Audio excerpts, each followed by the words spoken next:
Muy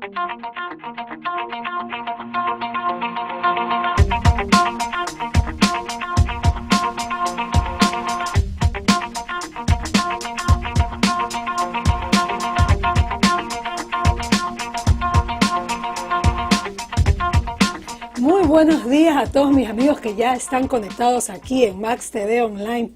Quiero invitarlos hoy a compartir con nosotros este programa Checklist. Soy Erika Poveda y estaré con ustedes haciendo un checklist nuevo que me han pedido nuestros amigos que nos ven a diario en las redes. Realmente, ¿cómo hacer ante dificultades de la vida? ¿Cómo evitar caer en depresión clínica? Eso es un tema que abordaremos hoy con algunas, yo diría, representantes y gente que tiene que ver con ese tema, sobre todo en la parte psicológica, porque esto es un factor psicológico el que uno caiga en depresión. Y para eso pues cuento con expertos. Entre estas tengo el honor de contar con dos mujeres expertas en el tema. Una es la psicóloga Carol Obando, a quien le voy a dar la bienvenida. Ella es directora internacional de PLN Coaching en Ecuador. Carol, bienvenida y gracias por acompañarnos para compartir este tema. Muchísimas gracias por la invitación. Yo feliz de estar acá. Bien, Carol, abordemos este tema. Se dice que hay dificultades cuando uno tiene en la vida, te provoca o te genera depresión. Yo quisiera que un poco tú nos aclares cuáles son los factores que generan depresión en la gente. ¿Por qué la gente se deprime?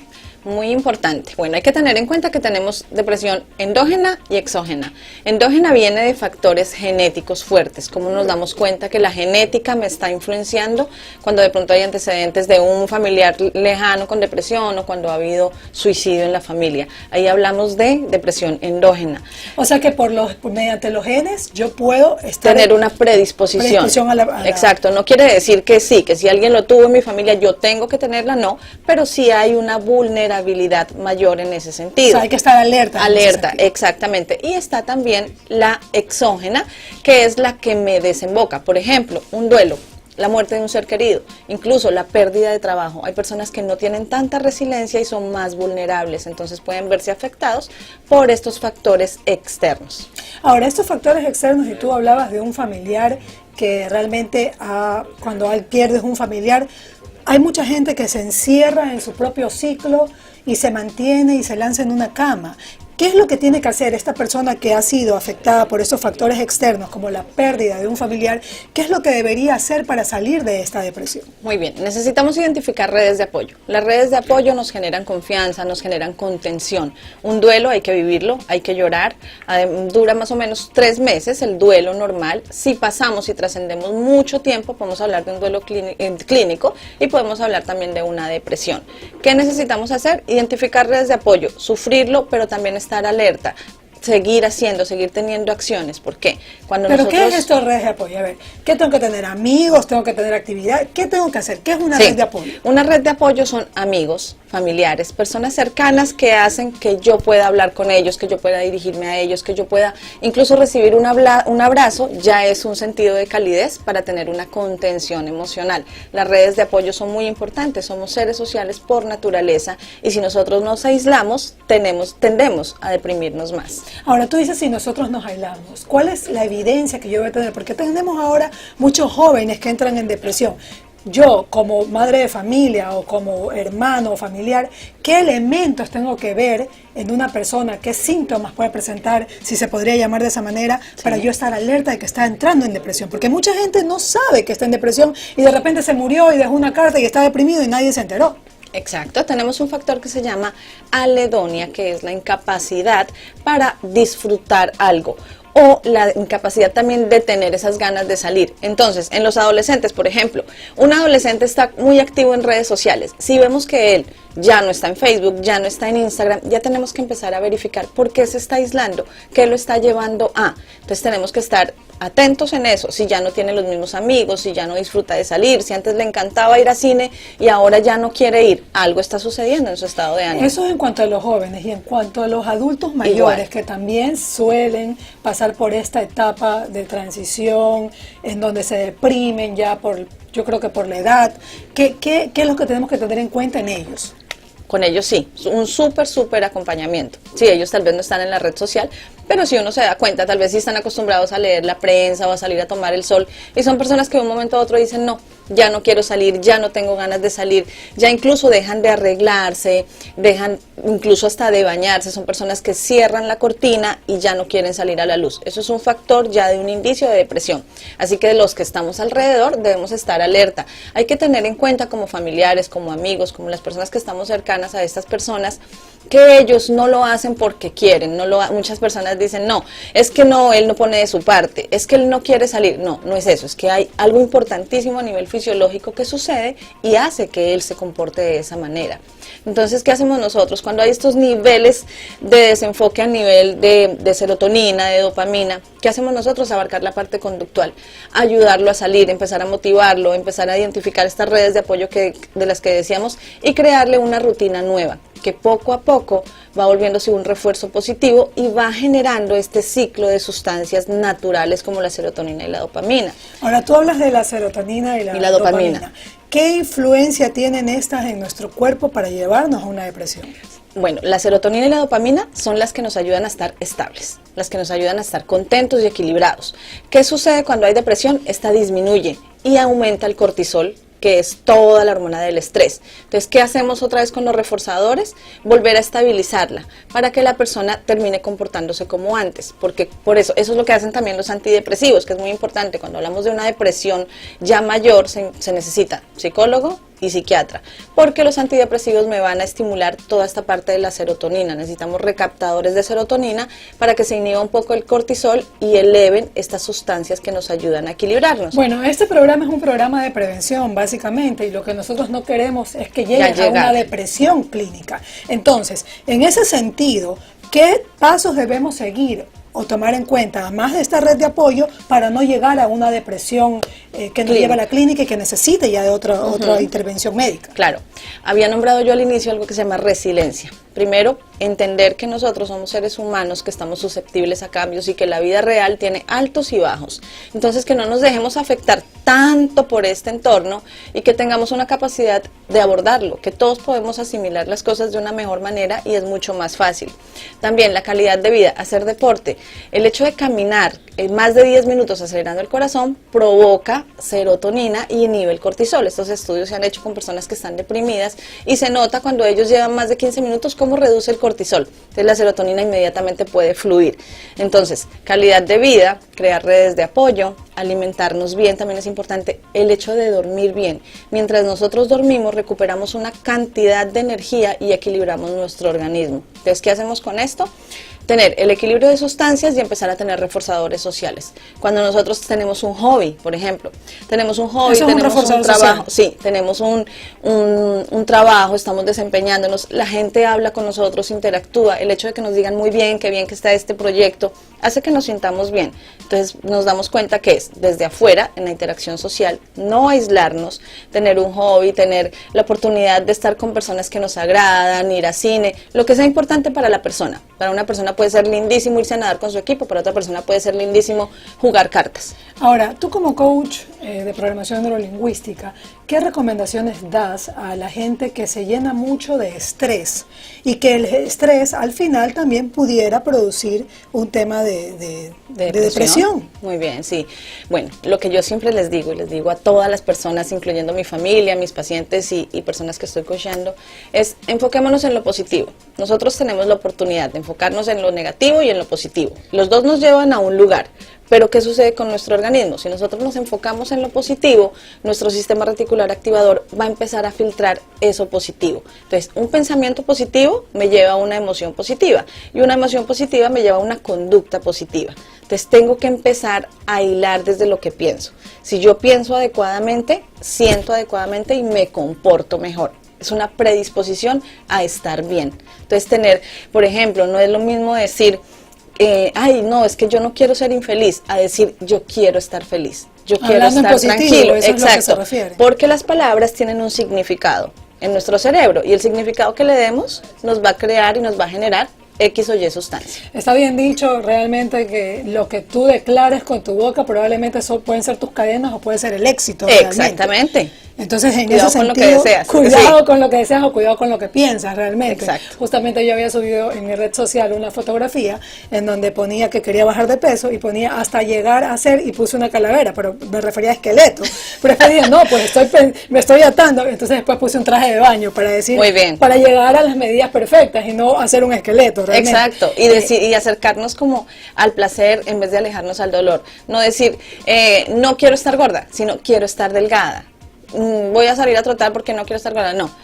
Voy a salir a trotar porque me voy a sentir bien y voy a estar más delgada y voy a estar mejor. Ahí ya estoy predisponiéndome a tener una buena actitud con los Ahora, demás. Carol, desde la psicología hay mucha gente que expresa y dice, no te juntes con gente negativa porque si te juntas con gente negativa vas a tener lo mismo que tiene ese grupo de personas. ¿Qué opinión tienes tú al respecto? Bueno, yo lo que tengo es como que si tenemos una persona que necesita ayuda, podemos ayudarla hasta un nivel. Pero si ya es una persona muy tóxica que está ya enfocada en todo lo negativo, pues va a terminar contaminándonos. Esto a nivel neuropsicológico se puede explicar. Tenemos unas neuronas llamadas las neuronas espejo, que son lindísimas, que son las que se activan cuando vemos a otra persona hacer algo. Entonces, por ejemplo, vemos que alguien va caminando descalzo y se golpea el dedito. Entonces uno hace, ¡uy!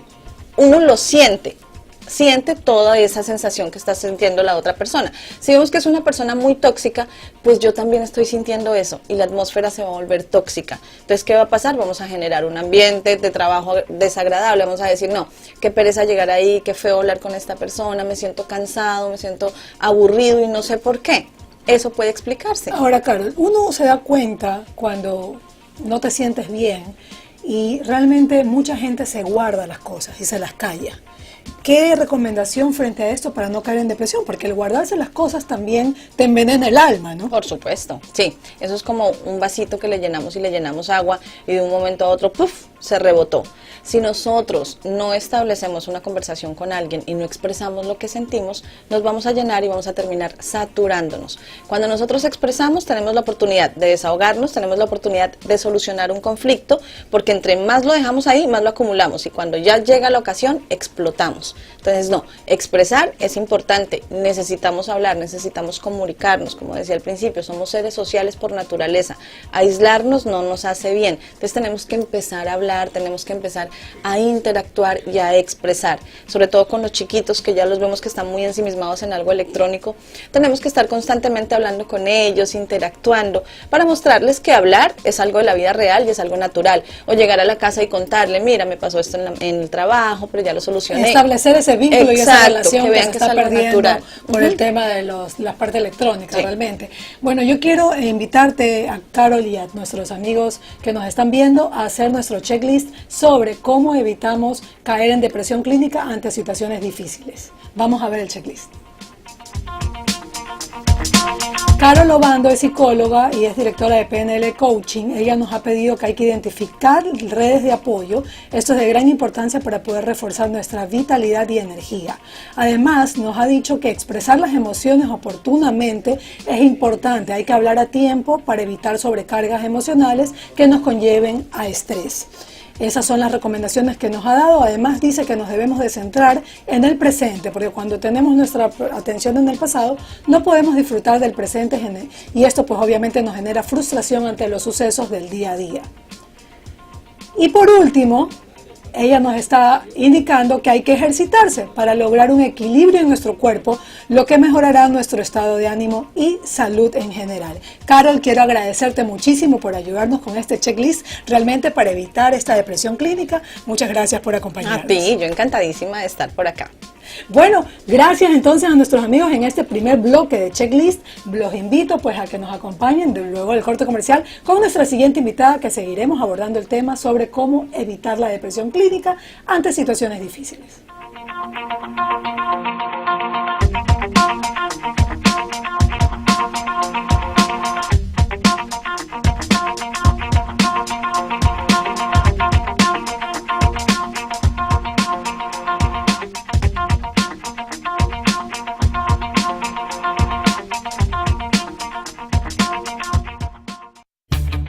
¿Qué tal, amigos de Max TV? Soy Rocío Cedeño de Chiriboga y quiero hacerles una invitación para que nos acompañen en el nuevo programa Desafíos y Soluciones. Nosotros tenemos muchos problemas que nos preocupan en la comunidad, pero ¿qué les parece si juntos formamos parte de la solución y no del problema?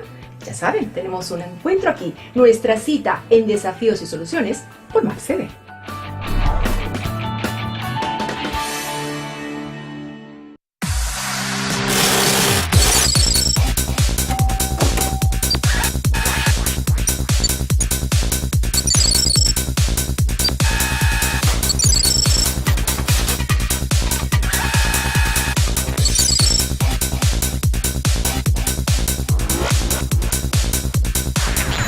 Los esperamos en Max Valores todos los jueves a las 10 de la mañana por la señal de Max TV Online.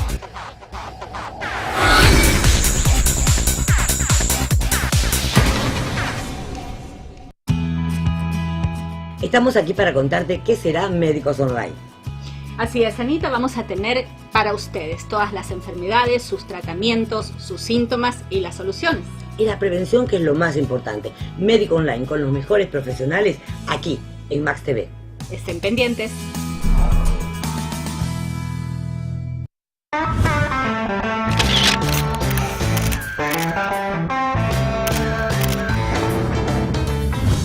Hola a todos, mi nombre es Fiorella Solines y quiero invitarlos a que me acompañen en el estreno de Un Vinito con Fiorella.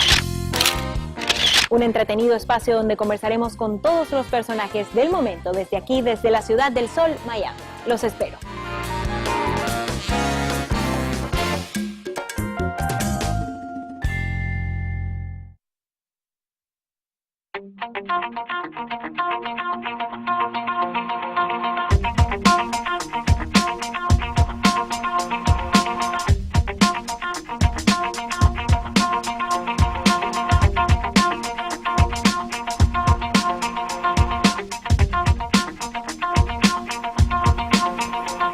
Muy buenos días, ya estamos de vuelta aquí en el programa Checklist. Este es nuestro segundo bloque. Vamos a seguir abordando el tema de cómo evitamos caer en depresión clínica ante las situaciones o adversidades que se nos presentan en la vida. Y para eso cuento con mi segunda invitada, que es María Luisa Meneses, que es doctora y psiquiatra del área del Hospital de Guayaquil, pero ella es líder del área mental del Hospital de Guayaquil. Con ella vamos a abordar este tema también, pero desde la parte ya un poco de fármaco, porque hay mucha gente que se automedica o hay mucha gente que no puede dormir y se lanza una pastillita encima para poder dormir, y sin embargo no se han dado cuenta que quizás esto puede estar provocando que producto de la depresión no pueda dormir o producto del estrés. Entonces le quiero dar la bienvenida, doctora. Muchísimas gracias por acompañarnos hoy. Muchas gracias por la invitación. Escuchaba a la invitada en el segmento anterior de los elementos que se daban en la depresión. Algo muy importante es recordar que el ser humano es un ser diseñado para sobrevivir y va a desarrollar mecanismos de adaptación. Entre los mecanismos de adaptación son sus emociones. Estas emociones que aparecen frente a una situación de emergencia son, por ejemplo, la ansiedad, el miedo o la tristeza, entre ellas. Recordemos que en la época del Paleolítico, el Neolítico, el ser humano tenía que vivir situaciones muy difíciles, por ende tenía que renunciar a muchas cosas. Cuando el individuo entra en depresión, usualmente pierde interés por las cosas que le rodean, a veces por la intimidad con su pareja, pierde interés por los hábitos que antes le gustaban, ir al fútbol, ir al cine. Entonces nosotros vamos a ir observando ciertos síntomas del cotidiano que me van advirtiendo que este individuo va a caer en un proceso de depresión. Doctora, pero esto del sueño, que no tenga sueño la persona, que se le quite el sueño, ¿puede ser producto de depresión o se está asociando más al estrés? Nosotros estamos viendo que una de las características del síndrome de depresión o el trastorno de depresión, uno sería el trastorno del sueño. Cuando un paciente o alguien consulta a un médico psiquiatra, él usualmente tiene que indicar, o se le pregunta el apetito, el sueño y el humor. O sea, puede perder el apetito también si está en depresión. O sea, hay grupos de personas que aumentan su apetito y hay otros grupos que disminuyen. Yo creo que a mí me pasa el que aumento el apetito. Cuando quiero bajar de peso me deprimo y como más. Puede suceder eso. Claro, eso está sucediendo. Cuando tú me decías al inicio sobre los fármacos, justamente los inhibidores factores que hablamos de recaptación de serotonina podrá alterar el apetito. Incluso tenemos, por ejemplo, fluoxetina, sertralina, disminuyen el apetito. Yo le digo a mis pacientes, no se pongan muy contentos porque solamente 1 o 2 semanas el efecto colateral. Lo que hace es el fármaco que tú escoges la comida, o sea, puedes decir qué comer y qué no comer, o sea, bajan sus niveles de ansiedad. Pero hay diferentes tipos de antidepresivos que nosotros vamos a encontrar, estos que son inhibidores de recaptación de serotonina, otros van a actuar como a nivel de la noradrenalina. Es decir, mira, tú te puedes deprimir en una forma agitada, comes una forma agitada, irritante, estás muy irritada, y tienes otra forma de deprimirte inhibida, es decir, renuncias a todo, no quieres ni hablar, te aíslas, te encierras, no te bañas y pierdes todo interés. O sea, va a depender mucho de tus rasgos caracterológicos, mucho va a depender de tu temperamento también para expresar tus patologías. Entonces, cuando nosotros hablamos de depresión, tenemos que focalizar que la depresión no es lo mismo en el niño, no es lo mismo en el joven adulto, ni tampoco la depresión es igual en el adulto mayor. Entonces nosotros incluso podemos hablar de pseudodemencias cuando realmente el adulto mayor es depresivo. Podemos hablar de un niño que está insoportable, por ejemplo, luego de un duelo, una pérdida del padre. Y hablan de que es malcriado. Que es malcriado. Entonces tú vas a observar que un niño se va a deprimir con bajo rendimiento académico, el niño a veces se tiende a aislar, tiene trastorno de la conducta. Entonces nosotros tenemos que aprender a diferenciar, por eso es que cuando yo te decía los tips, tienes que enviar tus sospechas de depresión, tienes que enviarlo a un profesional, porque hay criterios que si se mantienen más de 2 semanas, ya estamos hablando de un problema. O sea, doctora, que si yo veo a un niño que está con unas características distintas a las normales, que empieza a ponerse efusivo, a gritar o inquieto en su comportamiento, yo ya debería tomar contacto con un doctor. Sobre todo si tiene pesadillas, trastornos del sueño, ¿verdad? Entonces nosotros necesitamos acudir al profesional. Ahora, se habla mucho de que el ejercicio es importante para evitar caer en depresión. Claro. ¿Por qué es importante? Mira, antes de llegar a esto, nosotros debemos reconocer que somos seres biológicos. Al ser un ser biológico, también tenemos reparadores internos biológicos. Hay una molécula muy interesante que se llama el factor neurotrófico de crecimiento, también conocido como el BNDF. Este se activa solo en la actividad física, pero algo interesante de la actividad física es que se requiere que te guste, que lo disfrutes, para que se dé una reparación de tu tejido. Recuerda que una persona que está sometida a una situación de estrés crónico va a tener afectado su sistema biológico, especialmente sus áreas emocionales. Si se afecta su área emocional, por ende vamos a tener respuestas. Como decía la invitada, nosotros tenemos pensamientos que generan conductas, que generan emociones y por ende conductas. A esto yo le llamo una actitud. La actitud está siempre dada en mi pensamiento y en mi emoción. Y la respuesta en caso de la depresión, las respuestas físicas que tú vas a encontrar básicamente pues va a estar relacionado, como ya hemos visto, con el apetito, con el sueño, con las relaciones con los demás, la pérdida del interés en las actividades que antes él disfrutaba. Ahora, en el tema del apetito, además de hacer el ejercicio, obviamente para lograr tener estos niveles de equilibrio en nuestro cuerpo, una de las cosas fundamentales que también se habla es de la nutrición. ¿Qué tanto puede afectar que yo me alimente bien o mal en mi parte para deprimirme? Bueno, si nosotros estamos hablando de que somos seres biológicos y estamos relacionados mucho con procesos bioquímicos, los alimentos también tienen elementos químicos. Entre ellos podemos encontrar elementos ricos en serotonina. Por ejemplo, vamos a encontrar frutillas, kiwi, ¿verdad?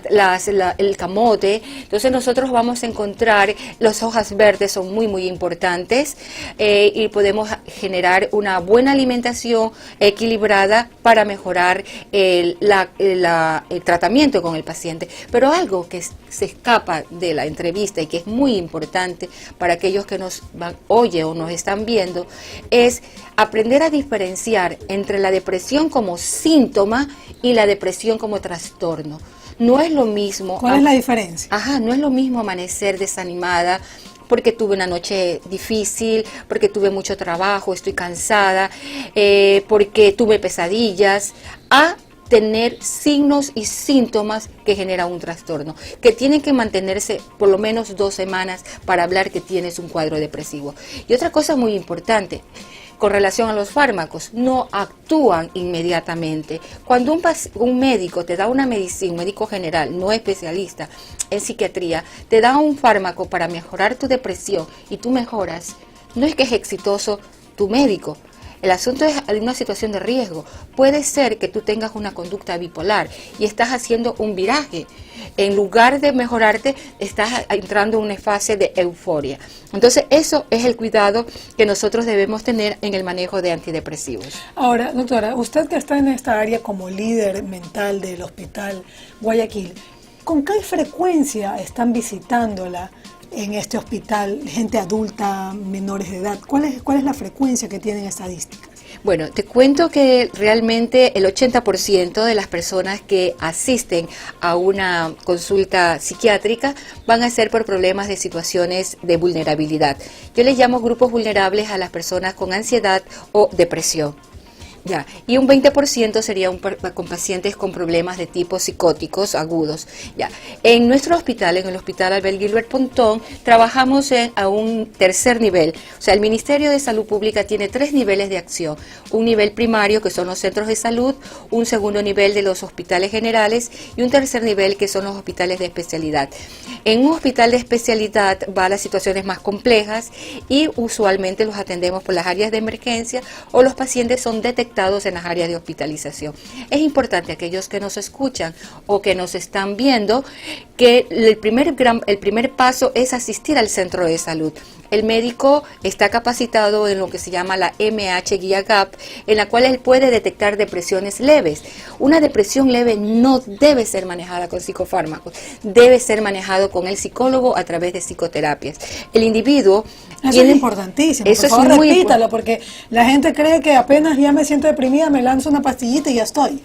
Es importantísimo. Solo las depresiones graves o moderadas deben ser trabajadas con psicofármacos. Las depresiones leves deben ser manejadas con psicoterapia. Es importante reconocer que la autoestima es un factor muy importante. Se habla que la autoestima es el sistema inmunológico del aparato psíquico. O sea, una persona que se autorrespeta, que respeta su imagen, una persona que se siente amada, que sabe que puede hacer y controlar su entorno, es una persona que más fácilmente va a manejar adecuadamente las situaciones del estrés cotidiano. Hoy en la mañana justo estamos trabajando las situaciones en crisis. Una persona que está en una situación de crisis crónica, en una forma crónica, puede alterar algo que nosotros llamamos el eje hipotálamo, hipófisis, adrenal, que va a permitir en continuo el desarrollo de depresión. Por ello, no podemos decir que un estado de ánimo es, si amanecí mal, estoy depresiva. A veces decimos, amanecí con la depre, mentira, es un síntoma, no es un trastorno. Claro, pero entonces para que sea un trastorno debe de durar por lo menos 2 semanas para Ajá. yo poder preocuparme. Y que la respuesta al fármaco por lo menos es a la 3ª o 4ª semana. Si mi respuesta al fármaco es inmediata y a la semana, nosotros debemos tener mucho cuidado. Cuando nos venden los fármacos nos dice, a la semana usted va a estar bien. Tener mucho cuidado con esa propaganda. Correcto. Doctora, hay los temas ambientales también afectan, y sobre todo la parte económica, que hoy en día todo el mundo dice que en lugar de tener la patada china, tienes la patada chira, porque no tiene plata. ¿Eso es un factor que puede generar depresión? Bueno, nosotros tenemos lo que se llaman factores de riesgo.